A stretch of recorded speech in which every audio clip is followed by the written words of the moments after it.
Baik, Assalamualaikum warahmatullahi wabarakatuh. Perkenalkan, nama saya Muhammad Fatih Rizky dengan NIM F52125301118. Di sini saya akan mengerjakan tugas yang dalam berbentuk video dan langsung saja ke jawabannya. Yaitu di bagian pertama, saya akan menjelaskan relasi himpunan mahasiswa ke proyek. Diberikan himpunan mahasiswa M sama dengan A, B, C, dan himpunan proyek P sama dengan P1 dan P2. Relasi R dari M ke P didefinisikan sebagai yaitu mahasiswa mengerjakan proyek. Terus berikutnya A, representasi dalam bentuk daftar pasangan terurut. Pasangan terurut adalah mahasiswa dan proyek, di mana mahasiswa tersebut mengerjakan proyek tersebut berdasarkan informasi yang diberikan. Contohnya A mengerjakan P1 sama dengan A, P1. Terus B mengerjakan P1 dan P2 sama dengan B, P1 dan B, P2. Dan C tidak mengerjakan proyek, yaitu sama dengan tidak ada pasangan terurut untuk C. Maka relasi R dalam bentuk daftar pasangan terurut adalah R sama dengan dalam kurung A, P1, dalam kurung B, P1, dalam kurung B, P2 dalam kurung kurawal. Yaitu berikutnya B, matriks relasi. Matriks relasi adalah matriks biner yang mempresentasikan relasi antara dua himpunan.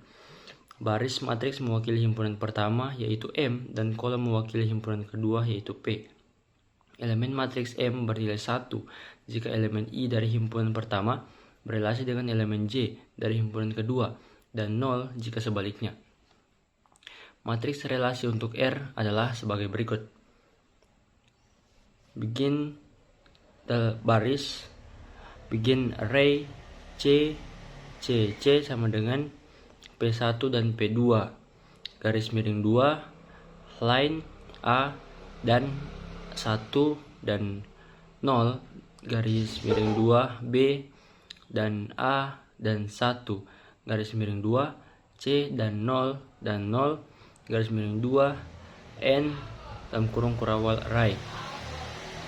Itu berikutnya C, sifat-sifat relasi, yaitu refleksif, simetris, dan atau transitif. Relasi yang diberikan R dari M ke P bukannya relasi pada satu himpunan, melainkan relasi antara dua himpunan yang berbeda. Sifat-sifat refleksif dan simetris dan transitif ini hanya berlaku untuk relasi pada satu himpunan, yaitu relasi dari himpunan A ke himpunan A. Oleh karena itu, relasi ini tidak bersifat refleksif, simetris, dan juga maupun transitif. Bagian kedua, konsep relasi dalam basis data.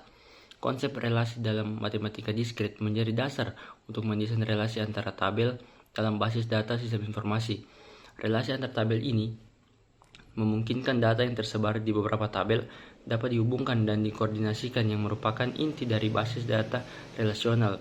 Relasi antar tabel ini penting untuk yang pertama menjamin integritas data, memastikan data konsisten dan akurat. Yang kedua, mengurangi redundasi data atau mencegah penyimpanan informasi yang sama berulang kali di tempat yang berbeda. Yang ketiga, meningkatkan efisiensi query, mempermudah pengambilan data dari berbagai tabel yang saling terhubung.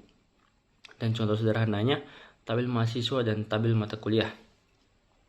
Misalkan kita ingin mendesain basis data untuk sistem akademik yang melacak mahasiswa dan mata kuliah yang mereka ambil. Yang pertama itu tabel mahasiswa, berisi informasi tentang mahasiswa seperti NIM sebagai primary key, nama, alamat, dan lain-lain. Terus yang kedua, tabel mata kuliah, berisi informasi tentang mata kuliah seperti kode MK sebagai primary key, nama, MK, SKS, dan lain-lain.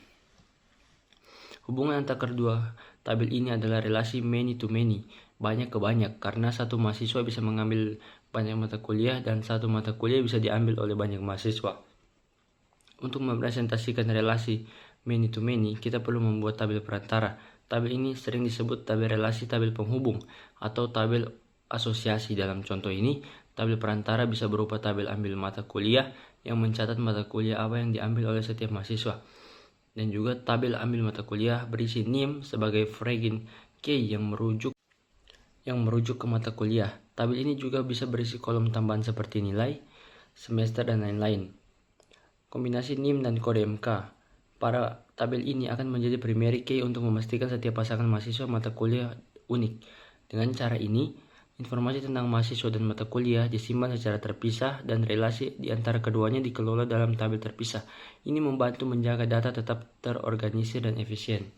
Mungkin sekian penjelasan dari saya. Wassalamualaikum warahmatullahi wabarakatuh.